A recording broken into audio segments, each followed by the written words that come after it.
السلام علیکم ورحمۃ اللہ وبرکاتہ۔ نحمدہ ونصلی علی رسولہ الکریم، اما بعد۔ اعوذ باللہ من الشیطان الرجیم، بسم اللہ الرحمن الرحیم۔ وما لهم الا يعذبهم اللہ وهم يصدون عن المسجد الحرام وما كانوا أولياءه إن أولياؤه إلا المتقون ولكن أكثرهم لا يعلمون وما كان صلاتهم عند البيت إلا مكاء وتصدية فذوقوا العذاب بما كنتم تكفرون إن الذين كفروا ينفقون أموالهم ليصدوا عن سبيل الله فسينفقونها ثم تكون عليهم حسرة ثم يغلبون والذين كفروا إلى جهنم يحشرون ليميز الله الخبيث من الطيب ويجعل الخبيث بعده على بعد فيركمه جميعا فيجعله في جهنم أولئك هم الخاسرون قل للذين كفروا إن ينتهوا يغفر لهم ما قد سلف وإن يعودوا فقد مضت سنة الأولين وقاتلوهم حتى لا تكون فتنة ويكون الدين كله لله فإن انتهوا فإن الله بما يعملون بصير وإن تولوا فاعلموا أن الله مولاكم نعم المولى ونعم النصير۔ الحمدللہ، تدبر قرآن کی آج ہماری کلاس نمبر 185 ہے، جس میں سورہ انفال کی آیت نمبر 34 سے 40 میں نے آپ کے سامنے تلاوت کی۔ پچھلی آیات میں اللہ رب العالمین نے غزوہ بدر، مکی زندگی کے حالات، ہجرت اور اینڈ میں عذاب کا تذکرہ کیا تھا۔ آج کی آیات میں اللہ رب العالمین اس کے بعد میں کچھ نئے ارشادات دے رہا ہے۔ سب سے پہلے آیات کا ترجمہ۔ اللہ تعالیٰ ارشاد فرماتا ہے وَمَا لَهُمْ أَلَّا يُعَذِّبَهُمْ، کہ ان کے لیے کیا معاملہ ہے کہ اللہ انہیں کیوں عذاب نہ دے جبکہ وہ لوگوں کو مسجد حرام سے روکتے ہیں۔ کفار مکہ کا اللہ ذکر کر رہا ہے کہ کفار مکہ کو اللہ تعالیٰ نے عذاب کیوں دیا، اس کا ریزن بتا رہا ہے کہ اللہ انہیں عذاب کیوں نہ دے جبکہ وہ مسجد حرام سے لوگوں کو روکتے ہیں، جبکہ وہ اصل اس کے ذمہ دار نہیں ہیں، اور مسجد حرام کے ذمہ دار تو متقی لوگ ہوتے ہیں۔ کفر کرتے ہیں، شرک کرتے ہیں، اس کے بعد اپنے آپ کو مسجد حرام کا ذمہ دار بتاتے ہیں۔ اصل ذمہ دار تو متقی لوگ ہیں، لیکن بہت سارے لوگ اس بات کو جانتے نہیں ہیں۔ جیسا کہ آپ نے دیکھا کہ مکی زندگی میں انہوں نے اس کے اندر بت رکھ رکھے تھے، ننگے ہو کر طواف کرتے تھے۔ پھر اللہ تعالیٰ نے مدنی زندگی کے بعد جب فتح مکہ دی تب اللہ تعالیٰ نے انہیں ہٹایا اور متقیوں کو کعبہ کا دوبارہ ذمہ دار بنایا۔ تو اللہ اسی کا تذکرہ کر رہا ہے کہ اللہ انہیں اس لیے عذاب دیتا ہے کیونکہ وہ اللہ کے گھر سے لوگوں کو روکتے ہیں اور متقی نہیں ہیں، اور اللہ کے گھر کے ذمہ دار تو متقی لوگ ہی ہوتے ہیں۔ وَمَا كَانَ صَلَاتُهُمْ عِندَ الْبَيْتِ، اب اللہ تعالیٰ ان کی عبادت کا ذکر کر رہا ہے کہ اللہ تعالیٰ کے گھر کے قریب یعنی حرم میں ان کی نماز کیا ہوتی تھی؟ چیخنا، چلانا، سیٹیاں بجانا اور تالیاں بجانا، یہ ان کی عبادت ہوتی تھی۔ سیٹیاں بجایا کرتے تھے، تالیاں بجایا کرتے تھے، یعنی ایک طریقے سے رقص کیا کرتے تھے، ناچنے کا کام کیا کرتے تھے، یہ ان کی عبادت تھی۔ فذوقوا العذاب، تو عذاب کو چکھو جو تم لوگ کفر کیا کرتے تھے، یعنی اللہ نے تمہیں اس عبادت کا حکم نہیں دیا تھا جو تم عبادت کرتے ہو یہ عبادت صحیح نہیں ہے، اللہ نے عبادت کا جو طریقہ بتایا اس کے اعتبار سے تمہیں عبادت کرنا چاہیے، پر نہ کرنے کی بنیاد پر اب اللہ کا عذاب آیا ہے تو اسے چکھو اور برداشت کرو۔ ان الذین کفروا، اب اللہ تعالیٰ کہہ رہا ہے یقیناً وہ لوگ جنہوں نے کفر کیا، وہ اپنے مالوں کو خرچ کرتے ہیں اللہ کے راستے سے روکنے کے لیے، وہ اسے قریبی خرچ بھی کریں گے اور خرچ کرنے کے بعد یہ مال ان پر وبال بن جائے گا اور وہی مغلوب ہونے والے ہیں۔ یعنی کفار مکہ اپنا مال اللہ کے راستے میں خرچ کرتے ہیں تاکہ دین سے لوگوں کو روکے، اللہ کے نام پر خرچ نہیں کرتے ہیں، دین سے روکنے کے لیے خرچ کرتے ہیں، تو خرچ بھی کریں گے اور نقصان یہ کہ مال انہی کے خلاف وبال بن جائے گا، یہ ہار بھی جائیں گے۔ اللہ رب العالمین یہاں پر اس کا تذکرہ کر رہا ہے اور اس کے آگے کہا کہ والذین کفروا، یقیناً وہ لوگ جنہوں نے کفر کیا وہ جہنم کی طرف گھسیٹے جائیں گے۔ یہاں پر اللہ تعالیٰ نے ذکر کیا اس واقعی کی طرف کہ جب غزوہ بدر میں یہ لوگ ہار گئے اور ایک بڑا قافلہ، جیسا میں نے آپ کو غزوہ بدر کے موقع پر بتایا تھا کہ ایک بڑا قافلہ جس میں بہت سارا مال دولت پیسہ تھا ابو سفیان لے کر جا رہے تھے، وہ نکل گئے، تو مکہ پہنچنے کے بعد جب یہ پتا چلا کہ بدر ہار چکے ہیں تو انہوں نے کہا کہ اس میں جتنا بھی مال ہے اس کو مسلمانوں کے خلاف یوز کیا جائے گا، اس سارے مال کو مسلمانوں کے خلاف استعمال کرنا ہے، انہیں مارنے کے لیے انہیں مٹانے کے لیے استعمال اس پورے مال کو کیا جائے گا۔ اللہ اسی واقعے کی طرف اشارہ کر رہا ہے کہ وہ لوگ اپنا مال خرچ کرتے ہیں اللہ کے دین کے خلاف، خرچ بھی کریں گے اور یہی مال ان کے لیے وبال بنے گا، یعنی انہیں عذاب آنے والا ہے، انہیں شکست ہونے والی ہے۔ غزوہ احد میں شکست ہوئی، غزوہ خندق میں شکست ہوئی، ہر قدم پر اللہ نے انہی لوگوں کو شکست دی جبکہ یہ لوگ اپنا مال مسلمانوں کے خلاف ان کو مٹانے کے لیے خرچ کیا کرتے تھے۔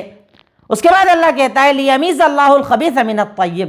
اب یہاں پر اللہ تعالیٰ مسلمان اور منافق کا معاملہ ذکر کر رہا ہے کہ یہ سب اس لیے ہے تاکہ اللہ تعالیٰ خبیث سے طیب کو الگ کر دے۔ مل کر رہتے تھے، پتہ نہیں چلتا تھا منافق کون ہے مومن کون ہے۔ اللہ نے کہا کہ یہ سب جو جنگیں ہوتی ہیں نا، اس کا مقصد یہ ہوتا ہے کہ اس سے مومن الگ ہو جاتا ہے، اس سے منافق الگ ہو جاتا ہے، اچھا الگ ہو جاتا ہے، برا الگ ہو جاتا ہے۔ اور اللہ تعالیٰ کہتا ہے کہ اللہ جو گندا ہوتا ہے نا، خبیث ہوتا ہے نا، اس کو بعض سے ملا دیتا ہے، یعنی خبیث سے مل جاتا ہے، منافق جا کر کافر سے مل جاتا ہے، اور پھر ان سب کو اللہ تعالیٰ جہنم میں ایک کے اوپر ایک ڈال دے گا اور یہی لوگ گھاٹا اٹھانے والے ہیں۔ یہاں پر اللہ تعالیٰ حالات کا ذکر کر رہا ہے کہ جب حالات بگڑتے ہیں نا، مومن تو اپنے معاملے پر اٹل رہتا ہے، پر جو منافق ہوتا ہے نا وہ کافروں کی طرف بھاگتا ہے، کافروں جیسا بن جاتا ہے، جاسوسیاں کرتا ہے۔ تو اللہ کہتا ہے یہ سب جو حالات بگڑتے ہیں نا، اس کے پیچھے مقصد ہوتا ہے مومن الگ ہو جائے، منافق الگ ہو جائے، پھر ہم اس منافق کو کافر سے ملائیں گے اور ساتھ میں انہیں گھسیٹ کر عذاب میں ڈالا جائے گا، ایک کے اوپر ایک عذاب میں انہیں ڈالا جائے گا۔ قل للذین کفروا، کہہ دیجئے ان لوگوں سے جنہوں نے کفر کیا کہ اگر وہ اپنے کفر سے باز آ جائیں ان کے گناہوں کو معاف کر دیا جائے گا جو گزر چکے ہیں، لیکن اگر وہ لوٹیں گے تو ان کے پاس پرانی سنتیں موجود ہیں، پرانے طریقے موجود ہیں۔ اللہ تعالیٰ یہاں پر کفار مکہ کو ایک طریقے سے معافی کی طرف بلا رہا ہے کہ ابھی بھی اگر یہ اللہ کی طرف لوٹ جائیں اللہ سب معاف کر دے گا، اور لیکن اگر کفر ہی کریں گے تو پرانوں کا انجام دیکھ لیں، ہم نے کیسے قوموں کو مٹایا، کیسے عذاب نازل کیا، کفر کی بنیاد پر، شرک کی بنیاد پر، اس پر انہیں غور کرنا چاہیے۔ پھر اللہ تعالیٰ مومنوں سے کہہ رہا ہے وَقَاتِلُوهُمْ حَتَّى لَا تَكُونَ فِتْنَةٌ، اور تب تک قتال کرو جب تک کہ فتنہ یعنی شرک ختم نہ ہو جائے اور دین مکمل اللہ تعالیٰ کے لیے ہو جائے۔ اگر وہ رک جائیں تو اللہ تعالیٰ ان کے عمل کو جاننے اور دیکھنے والا ہے، اور اگر وہ لوٹ آئیں یعنی اپنے کفر پر باقی رہیں تو جان لو کہ اللہ تعالیٰ تمہارا مددگار ہے، مولا ہے، اور اللہ تعالیٰ بہترین کارساز اور بہترین مدد کرنے والا ہے۔ اللہ تعالیٰ یہاں پر مومنوں کو یہ بات بتا رہا ہے کہ اللہ کے لیے لڑو، اللہ کے لیے محنت کرو، دین کے لیے محنت کرو، توحید اور عقیدے کو جمانے کے لیے محنت کرو۔ اب تم محنت کرنے سے اگر وہ لوٹ آئیں یعنی کفر نہ کریں، بات ختم، اللہ ان کا عمل جاننے والا ہے، لیکن تمہارے سمجھانے کے بعد بھی نہ مانے تو اللہ تعالیٰ کہہ رہا ہے تمہیں ٹینشن لینے کی ضرورت نہیں ہے، اللہ تمہارا کارساز بھی ہے، اللہ تمہارا مددگار بھی ہے، چاہے دشمن کتنا طاقتور ہو جائے اللہ رب العالمین یقیناً تمہاری مدد کرے گا، کیونکہ اس سے بڑا اس کائنات میں کوئی مددگار موجود نہیں ہے۔ غرض یہ کہ اللہ رب العالمین نے کئی اہم باتوں کی طرف آج ہمارا دھیان دیا ہے، اللہ تعالیٰ نے کئی اہم چیزوں کی طرف ہمیں بتانا چاہا ہے، سمجھانا چاہا ہے، جس کا ترجمہ میں نے آپ کے سامنے کیا۔ اب اس کے بعد آج کی آیات میں آئے ہوئے مشکل الفاظ، وما لہم، وائی شوڈ دیم، کیوں ایسا نہیں ہے، کیوں ایسا ہے، کیوں اللہ تعالیٰ یہاں پر ذکر کر رہا ہے۔ یسدون، دے آبسٹرکٹ، انہوں نے روکا، اللہ کے گھر سے لوگوں کو روکا، دین سے لوگوں کو روکا۔ اولیاء، اٹس گارجین، اس کے ذمہ دار، اس کے محافظ، کعبہ کے محافظ کون ہیں؟ متقی لوگ ہیں۔ مکا کہا جاتا ہے وسلنگ کو، سیٹی بجانے کو، اور تصدیہ کہا جاتا ہے ہینڈ کلیپنگ کو، زور زور سے تالیاں بجانا، سیٹی بجانا، یہ ان کی عبادت تھی۔ حسرت کہا جاتا ہے ریگریٹ کو، افسوس، ندامت، شرم۔ لیمیزا، ہی ول سیپریٹ، وہ الگ الگ کر دے گا، اللہ تعالیٰ الگ الگ کر دے گا، خبیث کو الگ، طیب کو الگ کر دے گا۔ فَيَرْقُمَهُ، ہیپ دیم، اللہ تعالیٰ ایک کے اوپر ایک انہیں ڈال دے گا، یعنی کفار، منافق، مشرک، سب کو ایک کے اوپر ایک اللہ تعالیٰ ڈال دے گا۔ سنت کہا جاتا ہے ایگزامپل کو. ان کے پاس پرانی مثالیں موجود نہیں ہیں کہ قوموں نے شرک کیا, کفر کیا, ہم نے مٹا دیا, تباہ کر دیا, آسمان سے پتھر برسائے, ٹھنڈی ہواؤں کو بھیجا, پانی میں ڈبایا, کتنے عذاب بھیجے. تو پرانے ایگزامپلز کیا ان کے سامنے نہیں ہیں کہ اس سے سبق لیں, سدھریں, خود کو بہتر بنائیں؟ اگر کر لیں تو کامیاب, نہ کریں تو یہ ناکام ہو جائیں گے. غرض یہ کہ اللہ رب العالمین نے کئی اہم باتوں کا ذکر کیا جن میں آئے ہوئے مشکل الفاظ کو میں نے آپ کے سامنے بتایا. اب مشکل الفاظ کے بعد ہمارا بنیادی نقطہ ہوتا ہے تدبر. آج کی آیات پر ہمیں کیا غور کرنا چاہیے, ہم کیا غور کریں؟ نمبر 1, مسجد سے روکنا گناہ عظیم ہے اور عذاب کا ذریعہ ہے. مسجد سے کسی کو روکنا, گرچہ یہاں پر مسجد حرام کا ذکر ہے, پر عام مساجد سے روکنا, مسجد میں نماز سے روکنا, مسجد میں عبادت سے روکنا, مسجد میں دروس سے روکنا, مسجد میں آنے جانے سے روکنا, مسجد میں رکاوٹ بننا, مسجد کے راستے بند کرنا, کچھ بھی اگر آپ مسجد کے لیے رکاوٹ بن رہے ہیں, لوگوں کو آنے سے روک رہے ہیں, مسجد آنے نہیں دیتے ہیں, تو یہ عذاب کا سبب بنے گا, یہ اللہ کی ناراضگی کا سبب بنے گا, یہ گناہ عظیم ہے جسے اللہ تعالیٰ پسند نہیں کرتا ہے. آسانیاں کرو لوگوں کے لیے, جانے دو مسجد والوں کو, ان کے لیے راستے مہیا کرو, کبھی مسجد کے راستوں سے لوگوں کو نہ روکو. پوائنٹ نمبر 2, دعویٰ تبھی سچا ہوتا ہے جب اس کی دلیل ہوتی ہے. کیسے پتا چلا؟ کفار مکہ کہتے تھے کہ مسجد حرام کے ذمہ دار ہم ہیں. اللہ کہہ رہا ہے یہ مشرک کافر یہ مسجد کے ذمہ دار ہے. مسجد کے ذمہ دار ہوتے ہیں متقی لوگ. تو اس سے پتا چلا دعویٰ کرنے سے کچھ نہیں ہوتا. کفار مکہ نے کہا کعبہ ہمارا ہے, ہم کعبہ والے ہیں, ہمارے ہاتھ میں کعبہ رہے گا. اللہ کہہ رہا ہے تمہاری صرف باتیں ہیں, بات کے لیے دلیل لے کر آؤ. دلیل یہ ہے کہ اللہ تعالیٰ کی نظر میں کعبہ کا ذمہ دار وہ جو تقوی والا ہو, کعبہ کو وہ سنبھالے گا جس میں تقوی پایا جائے, للہیت پائی جائے, توحید پایا جائے, عقیدہ پایا جائے, اللہ کو ایک مانے, شرک نہ کرے, بدعت نہ کرے, خرافات نہ کرے, وہ مسجد حرام کا ذمہ دار ہے. تو دعویٰ کرنے سے کچھ نہیں ہوتا, دعوے کے ساتھ دلیل ہونا چاہیے. پوائنٹ نمبر 3, مساجد مدارس کا ذمہ دار تقوی دیکھ کر رکھنا چاہیے, پیسہ دیکھ کر نہیں. یہ آج ایک امت کا بہت بڑا المیہ ہے. ہمارے ہاں مسجدوں کا ذمہ دار ہو, مدرسوں کا ذمہ دار ہو, قوموں کا ذمہ دار ہو, کون آدمی؟ پیسے والے نے ذمہ دار بنا دو, یہ پیسے والے نے ذمہ دار بنا دو. اسلام کی نظر میں پیسے والا نہیں, متقی ہونا چاہیے جس میں زیادہ تقوی پایا جائے, تقوی کے اعتبار سے آگے بڑھایا جائے. ورنہ دیکھیے نا, اللہ کے نبی صلی اللہ علیہ وسلم کے بعد حضرت ابوبکر صدیق کو کیوں بنایا گیا جبکہ پیسے میں عثمان غنی زیادہ آگے تھے؟ بننا کس کو چاہیے تھا؟ اسلام میں تقوی کے معیار پر, علم کے معیار پر, صلاحیت کے معیار پر ذمہ داریاں طے کی جاتی ہے. مسجد کا ذمہ دار کون بنے؟ زیادہ متقی, زیادہ پرہیزگار, مسجد آنے والا, عبادت کرنے والا, حالات کو سمجھنے والا, نہ کہ صرف پیسے کی بنیاد پر ذمہ دار بنائے جائیں. تو اس اہم پوائنٹ کو بھی ہمیں سمجھنا چاہیے کہ اللہ کی نظر میں اللہ کہہ رہا ہے کہ کعبہ کے ذمہ دار تو متقی لوگ ہوں گے. اب کعبہ اسلام کی پہلی مسجد ہے, اسلام کا اللہ تعالیٰ کا گھر ہے. اب اس سے جڑی ہوئی جتنی مساجد ہے اس کا ذمہ دار ہمیشہ متقی کو بنانا چاہیے. اگر ہم دیکھیں کہ مسجد کا ذمہ دار ایسا آدمی ہے شراب نوش ہے, سگریٹ نوش ہے, حرام کرنے والا, حرام کمانے والا, ہٹا دیجئے, کسی نئے کو ذمہ دار بنائیے تاکہ وہ دین کا کام کر پائے, تقوی کا کام کر پائے. پوائنٹ نمبر 4, رقص میوزک کبھی بھی دین کا حصہ نہیں رہا ہے.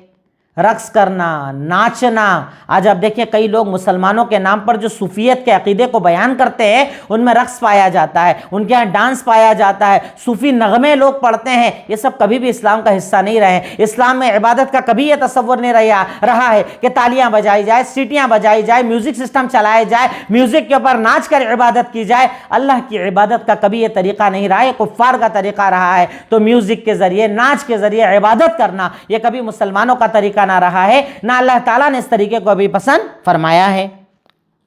نیکسٹ پوائنٹ نمبر 5, اللہ رب العالمین کے گھر توحید کو طاقت دی جاتی ہے چاہے وقتی معاملہ آپ کے خلاف بھی ہو. اللہ کے نزدیک عزت, طاقت, قوت متقی کو دی جاتی ہے. چاہے وقتی طور پر آپ تھوڑے کمزور ہو پر اصل قوت تو آپ ہی کو ملے گی, طاقت آپ ہی کو ملے گی, فیصلہ آپ ہی کے لیے کیا جائے گا, اختیار غلبہ آپ کو دیا جائے گا. تو بنیادی پوائنٹ یہ سمجھ میں آیا کہ اللہ کے نزدیک عزت, طاقت, قوت, اختیار غلبہ متقی کو ہی دیا جاتا ہے چاہے وقتی طور پہ معاملے خراب ہو. ورنہ دیکھیے نا آپ, فتح مکہ کے سے پہلے جو مکی زندگی کا دور تھا کتنے پریشان تھے مسلمان. مسجد حرام سے نکل دیا گیا, مکہ سے نکال دیا گیا, پریشانی میں مدینہ آئے, سب چھوٹ گیا. فرق. اللہ تعالیٰ نے کچھ سال بعد فتح مکہ کروایا نا, مکہ دوبارہ ہاتھ میں دیا نا, وقتی طور پر حالات بگڑیں گے پر اصل جو انجام ہے متقی کا ہی ہوگا. متقی کو عزت ملے گی, قوت ملے گی, طاقت ملے گا, غلبہ ملے گا, شہرت ملے گی, رعب ملے گا, دبدبہ ملے گا, سب ملے گا. وقتی حالات بگڑ جائیں پر متقی کا انجام بہت اچھا ہوتا ہے. اللہ تعالیٰ متقیوں کا انجام بہتر کرتا ہے. پوائنٹ نمبر 6, غلط طریقے پر کی گئی عبادت بھی عذاب کی وجہ بنے گی. یہ بڑا اہم پوائنٹ, اس پر غور کرنا. اگر آپ کی عبادت کا طریقہ غلط ہے, چاہے آپ کی نیت اچھی ہے, اگر طریقہ صحیح نہیں تو اللہ آپ کی عبادت پر بھی آپ کو عذاب دے گا. اب دیکھیں یہاں پر کفار مکہ کیا یہ سوچ کر سیٹی بجاتے تھے کہ یہ غلط ہے؟ کیا یہ سوچ کر تالیاں بجاتے تھے غلط ہے؟ انہوں نے اس کو عبادت مانا تھا. ان کی نظر میں وہ عبادت تھی. برہنہ بنا کچھ کپڑے پہنے طواف کرتے تھے, ان کی نظر میں وہ عبادت تھی, ان کی نظر میں وہ صحیح تھا. پر میری آپ کی نظر نہیں چلتی. اسلام میں چلتا ہے حکم اللہ کا اور طریقہ رسول اللہ صلی اللہ علیہ وسلم کا. تو یہ بڑا اہم پوائنٹ پتا چلا کہ غلط طریقے پر کی گئی عبادت بھی عذاب کی وجہ بنے گی. جیسے آج مسلمانوں نے ہر رات کی الگ الگ عبادتیں بنا لی ہے, نہ جانے کتنے تہوار بنا لیے ہیں, تہواروں کی دعائیں, تہواروں کی نمازیں, نماز کے الگ الگ اذکار. یاد رکھو کہ اسلام میں اسی عبادت پر ثواب ہے جو اللہ کے نبی نے کی ہو, ورنہ اس کے علاوہ آپ کتنی ہی اچھی عبادت کر لو اللہ آپ کی عبادت قبول نہیں کرے گا. ورنہ انہوں نے اچھا ہی سمجھا تھا سیٹی بجانا, تالی بجانا, ننگے طواف کرنا, پر اللہ نے کہا اس بنیاد پر انہیں عذاب دیا جائے گا کیونکہ یہ غلط کرتے تھے. اسلام میں حکم اللہ کا اور طریقہ رسول اللہ صلی اللہ علیہ وسلم کا ہی چلتا ہے. پوائنٹ نمبر 7, اسلام دشمن طاقتوں کے پاس مال و متاع کا زیادہ ہونا بھی عذاب ہے. یہ مال انہی کے خلاف استعمال ہوگا. اسلام دشمن طاقت جو متقی نہ ہو, حرام کرنے والا ہو, اس کے پاس اگر مال آ رہا ہے, دولت آ رہی ہے, کچھ بھی آ رہا ہے, یہ مال اصل میں اسی کے لیے عذاب بنے گا. اس سے کبھی فکر نہیں کرنا چاہیے. ہمیں کئی بار لگتا ہے نا کہ اسلام کا اتنا بڑا دشمن ہے, اسلام کے خلاف بات کرتا ہے, دین کے خلاف بات کرتا ہے, پھر بھی دیکھو اس کا کاروبار کتنا بڑا ہے, اس کے پاس کتنا پیسہ ہے, کتنی ترقی, کتنا رتبہ, کتنی شہرت, کتنی عزت, سب تو اسی کے ہاتھ میں. تو اس سے کبھی فکر مند مت ہونا. اللہ تعالیٰ یہاں پر یہ بات بتا رہا, اللہ نے کہا نا کہ جو مال خرچ کر رہے ہیں نا اللہ کے دین کے خلاف, یہ اصل میں انہی کے لیے وبال بنے گا. تو اسلام دشمن طاقتوں کے پاس مال و متاع کا ہونا اس بات کی دلیل نہیں کہ اللہ ان سے راضی ہے. اصل میں یہی مال ان کے لیے عذاب بنایا جائے گا, اسی مال کے ذریعے انہیں عذاب دیا جائے گا, اسی مال کے ذریعے اللہ رب العالمین انہیں تباہ و برباد کر دے گا. یہ بات اللہ رب العالمین ان آیات کے ذریعے ہمیں سمجھا رہا ہے. پوائنٹ نمبر 8, صرف مال خرچ کرنے سے کچھ نہیں ہوتا, یہ بھی دیکھنا چاہیے کہ راستہ صحیح ہے یا غلط ہے. صرف مال خرچ کرنے سے کچھ نہیں ہوتا. کئی لوگ سمجھتے ہیں مال خرچ کر رہے ہیں, مال خرچ کر رہے ہیں, مال خرچ کر رہے ہیں, مال لگا کہاں رہے ہو یہ بھی تو دیکھو. راستہ صحیح ہے کہ غلط ہے, اللہ پسند کرتا ہے کہ نہیں کرتا ہے, حلال ہے کہ نہیں ہے, کہیں حرام کا راستہ تو نہیں ہے. صرف مال خرچ کرنے سے کچھ نہیں ہوتا. آپ کا راستہ بھی صحیح ہونا چاہیے, آپ کی جگہ بھی صحیح ہونا چاہیے, جن لوگوں کو دے رہے ہو وہ بھی صحیح ہونا چاہیے. حتی الامکان کوشش ہونا چاہیے کہ مال صحیح جگہ پر خرچ کیا جائے. صرف مال خرچ کرنے سے کچھ نہیں ہوتا. مال کہاں خرچ کیا جا رہا ہے, مال کیسے خرچ کیا جا رہا ہے, اس پر بھی بندہ مومن کی بڑی گہری نظر ہونا چاہیے.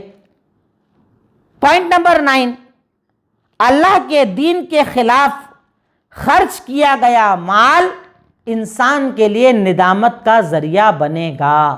اللہ کے دین کے خلاف خرچ کیا گیا مال انسان کے لیے ندامت اور شرمندگی کی وجہ بنے گا. اگر کوئی انسان آج دین کے خلاف مال خرچ کر رہا, کئی لوگ ہوتا ہے نا جماعتوں کے خلاف خرچ کر دیتے ہیں, باہر کی تو بات الگ ہی, ہمارے یہاں تو مسلمانوں میں اتنے اختلافات ہیں. اس جماعت کے خلاف خرچ کر رہے ہیں, اس کے خلاف پیپر چلوا دو, اس کے خلاف اشتہار لگوا دو, اس کے خلاف تقریریں کروا دو, بڑے بڑے جلسے کرواتے ہیں اس کے خلاف اس کے خلاف. یہ مال آپ کے لیے حسرت بنے گا. اللہ کے دین کے خلاف, اللہ کی شریعت کے خلاف, قرآن کے خلاف, حدیث کے خلاف اگر آپ مال خرچ کر رہے ہو نا, وہ مال آپ کے لیے ندامت کی وجہ بن جائے گا, شرمندگی کی وجہ بن جائے گا, اللہ کے سامنے عذاب کی وجہ بن جائے گا. اس لیے بہت سوچ سمجھ کے یہ سارے اعمال انسان کو کرنا چاہیے. پوائنٹ نمبر 10, مومن اپنا مال اور جان صرف اللہ کی رضا کے لیے خرچ کرتا ہے. یہ بڑی پیاری بات پتہ چلی کہ مومن جو ہوتا ہے نا وہ اپنا مال اور اپنی جان صرف اللہ کے لیے خرچ کرتا ہے, اللہ کی رضا کے لیے خرچ کرتا ہے, اللہ کو دکھانے کے لیے خرچ کرتا ہے, اللہ تعالیٰ کو راضی کرنے کے لیے خرچ کرتا ہے, اللہ کی محبت میں خرچ کرتا ہے. اس کے علاوہ اس کا کوئی مقصد نہیں ہوتا ہے. اللہ جان تو نے دی ہے تیرے لیے لے لے, اللہ مال تو نے دیا جہاں چاہے لے لے, اللہ تیرے لیے دوں گا, غریب کو دوں گا, محتاج کو دوں گا, مسکین کو دوں گا, مدارس میں دوں گا, مساجد میں دوں گا, جہاں ضرورت وہاں دوں گا, پر تیری رضا کے لیے دوں گا. تجھے راضی کرنے کے لیے دوں گا، تیری محبت میں دوں گا، تیری اطاعت میں دوں گا، تیری فرما برداری میں دوں گا۔ تو مومن انسان اپنے جان و مال کو صرف اللہ کی رضا پر خرچ کرتا ہے، اللہ کی رضا کے سوا وہ کہیں پر بھی خرچ نہیں کرتا۔ نمبر 11، کفار کے ذریعے اللہ کا عذاب اس لیے آتا ہے تاکہ مومن اور منافق کا فرق پتہ چل جائے۔ یہ آج کے دور میں تو بالکل یعنی لاگو ہونے والی بات ہے۔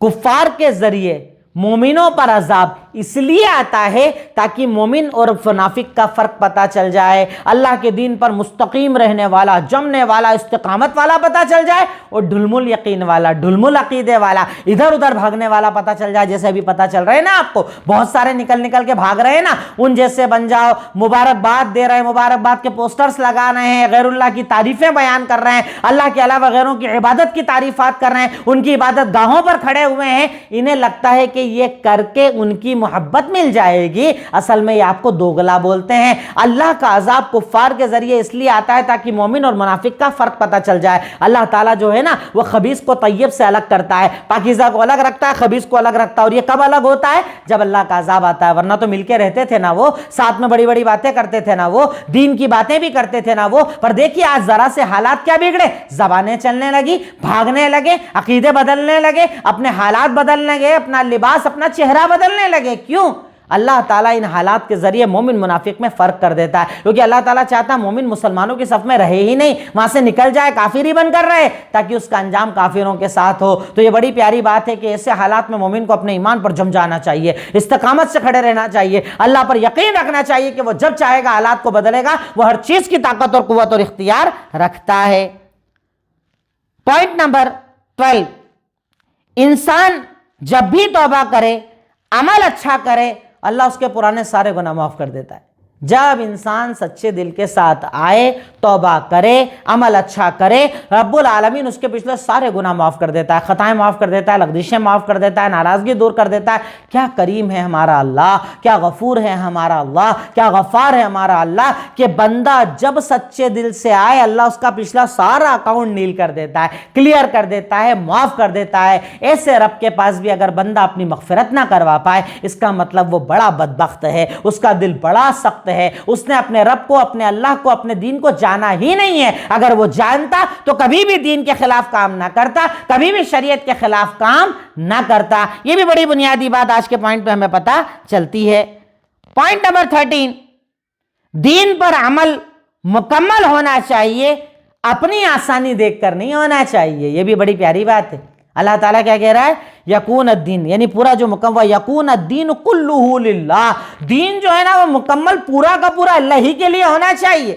دین پر دیکھیے مکمل عمل ہوتا ہے، دین میں نا گلیاں نہیں چلتی ہے، راستے نہیں چلتے ہیں، تھوڑا حرام بھی چلے گا، تھوڑا لون بھی چلے گا، تھوڑا انشورنس بھی چلے گا، تھوڑا حرام دھندے بھی چل جائیں گے، پھر نماز پڑھ لیں گے، روزہ رکھ لیں گے، زکوٰۃ دے دیں گے، حج دے دیں گے، یہ سب نہیں چلتا۔ دین میں مکمل جانا پڑتا ہے، یا تو پورے اندر ہو جاؤ یا پورے باہر ہو جاؤ۔ گلیاں نہیں چلتی، بیچ کے راستے نہیں چلتے، اپنے اعتبار سے دین نہیں چلتا۔ ہم لوگ تو دین میں موڈیفیکیشن کا ورک کرتے ہیں، ہم لوگ تو دین میں ویلڈنگ کا ورک کرتے ہیں۔ ہمیں اچھا لگا بدعت بنا کر دین بنا دیا، ہمیں برا لگا کاٹ کر الگ کر دیا۔ ہماری حالت یہ ہے کہ ہم تو قرآن و حدیث پر عمل کرنے کے لیے قرآن و حدیث کو اپنے اعتبار سے بدلنا چاہتے ہیں۔ اگر ہمارے حساب سے قرآن کی آیت تو لیتے، نہیں تو قرآن چھوڑ دیتے، ہمارے حساب سے حدیث تو لیتے، نہیں تو حدیث چھوڑ دیتے۔ ہمیں لگتا ہے یہ برا مان جائے گا، وہ برا مان جائے گا، اس کا دل، اس کا ارمان، یہ ارمان۔ اسلام میں یہ سب کچھ نہیں چلتا، یا تو مکمل اندر آ جاؤ یا مکمل باہر ہو جاؤ، بیچ کی کوئی گلی اور راستہ اسلام کے اندر نہیں ہوتا ہے۔ پوائنٹ نمبر 14، اسلام میں قتال کا مقصد صرف اللہ کا دین اور توحید ہونا چاہیے۔ قتال کا مقصد، لڑائی کا مقصد، جنگ کا مقصد صرف توحید ہونا چاہیے، صحیح عقیدہ ہونا چاہیے۔ اس کے علاوہ کسی بھی بنیاد پر اگر آپ نے قتال کیا، اللہ تعالیٰ آپ کے قتال کو، آپ کی عبادت کو قبول نہیں کرے گا۔ پوائنٹ نمبر 15، اللہ رب العالمین کے بصیر ہونے کا خیال رکھو۔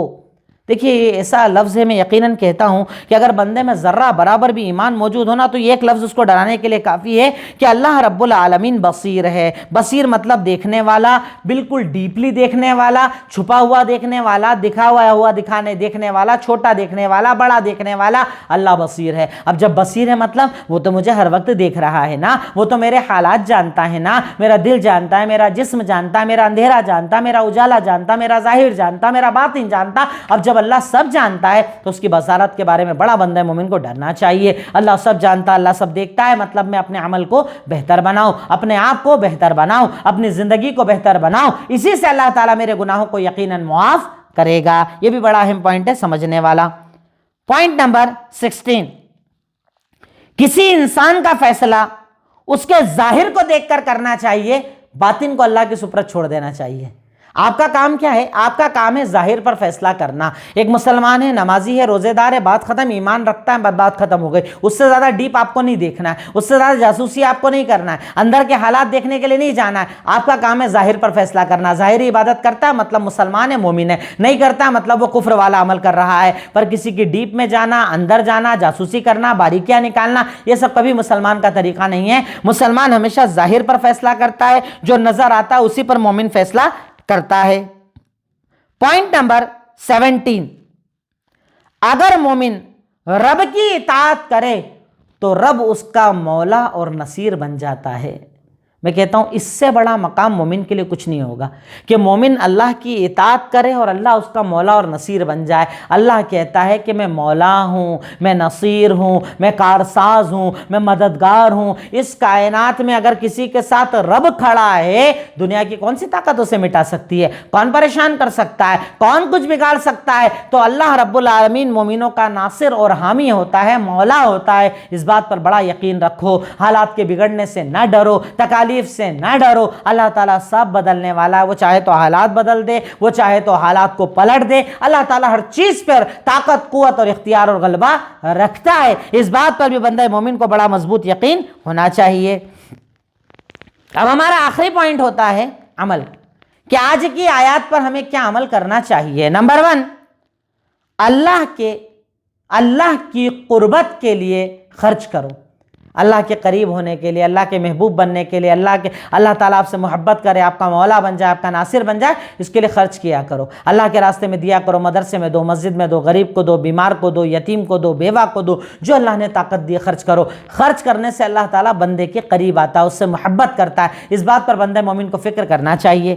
پوائنٹ نمبر 2، عمل کے اندر اللہ سے توبہ کرو تو اللہ تمہارے سارے گناہوں کو معاف کر دے گا۔ اللہ سے توبہ کرو، استغفار کرو، معافی مانگو، اللہ میرے گناہ معاف کر، اللہ تعالیٰ تمہارے سارے گناہوں کو انشاءاللہ معاف کر دے گا۔ تیسرا عمل، اگر آپ کے سامنے کوئی گنہگار نظر آئے تو اسے توبہ کی تلقین بھی کرو۔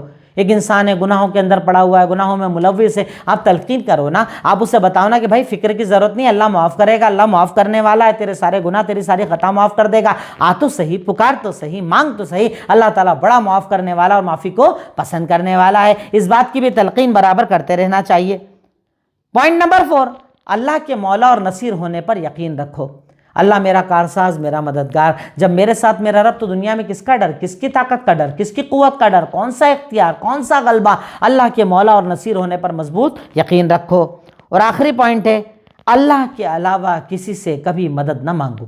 اللہ ہی ہے مدد کرنے والا، اللہ ہی ہے پریشانی دور کرنے والا، اللہ ہی ہے تکالیف دور کرنے والا۔ اللہ عزت دے، اللہ ذلت دے، اللہ زندگی دے، اللہ موت دے، اللہ کاروبار چلائے، اللہ روک دے، جو کرے وہ سب اللہ کے سوا کوئی کرنے والا اس کائنات کے اندر موجود نہیں ہے۔ اس بات پر بھی بندہ مومن کا یقین ہونا چاہیے، ایمان ہونا چاہیے، اللہ کی اس بات کو ماننا چاہیے۔ تو تقریباً یہ بنیادی چیزیں تھیں جو آج کے درس میں آپ کے سامنے مجھے رکھنی تھیں۔ انہی باتوں پر اپنی بات کو مکمل کرتا ہوں۔ اللہ تعالیٰ سے دعا گو ہوں، اے الہی مولا رب العالمین، خالق مالک رحمان رحیم، یقیناً تو ہی غفور، تو ہی غفار، تو ہی رحمان، تو ہی رحیم، تو ہی اول، تو ہی آخر، تو ہی ظاہر، تو ہی باطن۔ اے اللہ ہم تمام کو عمل کی توفیق عطا فرما۔ اللہ جو پریشان ان کی پریشانیوں کو دور فرما۔ اللہ قرآن سے محبت کی توفیق عطا فرما۔ وآخر الدعوانا الحمدللہ رب العالمین۔ السلام علیکم ورحمۃ اللہ وبرکاتہ۔